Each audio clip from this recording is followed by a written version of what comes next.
بہت مبارک حالت ہے یہ کہ آدمی اپنے گناہوں کی وجہ سے مایوس بھی نہ ہو، اللہ کی رحمت سے امید رکھے، اور آدمی اللہ کے خوف سے بھی خالی نہ ہو کہ گناہوں پہ جرت کرنے لگ جائے، جری ہونے لگ جائے۔ خوف ہو اپنے گناہوں پر، امید ہو اللہ کی رحمت سے۔ بہت مبارک حالت ہے۔ گناہ تو ہو جائے گا، انسان ہے، گناہ تو ہو جائے گا، لیکن اس گناہ پہ ڈر شروع ہو جائے کہ کیوں ہو گیا،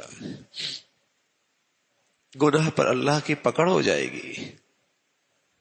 یہ جو خوف ہے یہ بڑی مبارک حالت ہے، اور اتنا خوف بھی نہ ہو کہ آدمی مایوس ہو جائے کہ میری تو بخشش ہی نہیں ہوگی، میری تو اللہ معاف ہی نہیں کرے، رحمت سے بھی امید۔ تو یہ جو حالت ہے یہ بڑی مبارک حالت ہے۔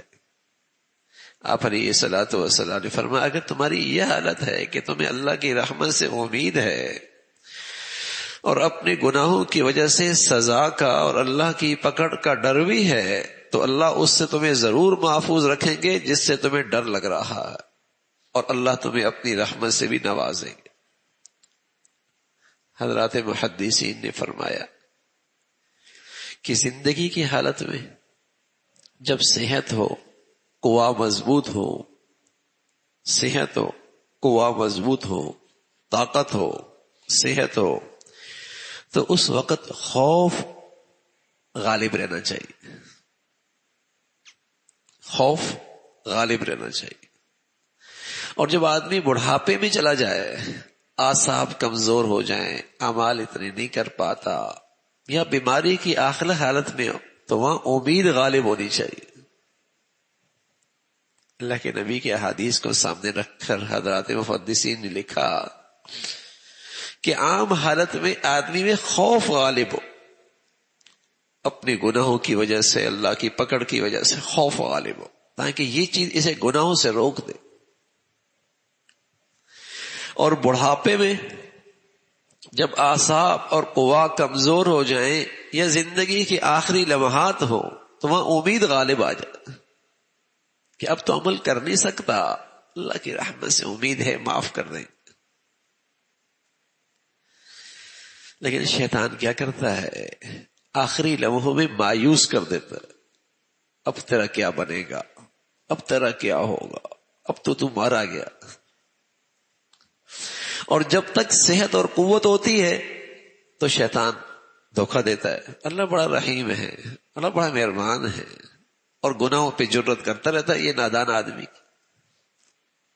گناہوں پہ جری رہتا ہے، گناہوں پہ اصرار کرتا رہتا ہے۔ یہ ہلاکت ہے، یہ بربادی ہے۔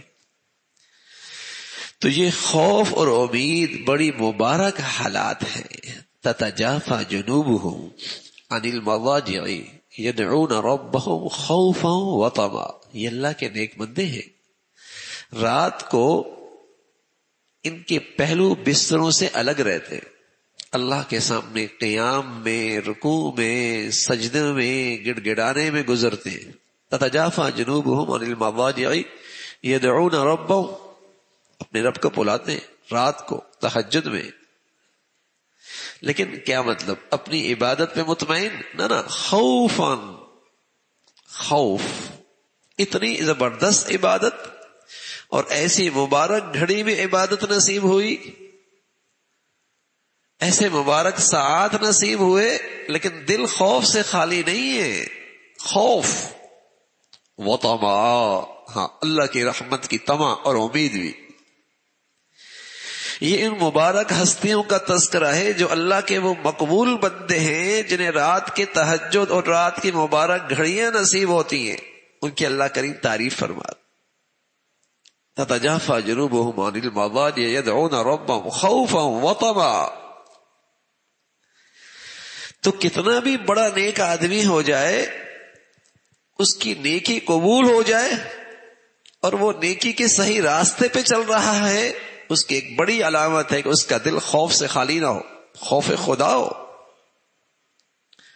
اسے خوف خدا نصیب ہو.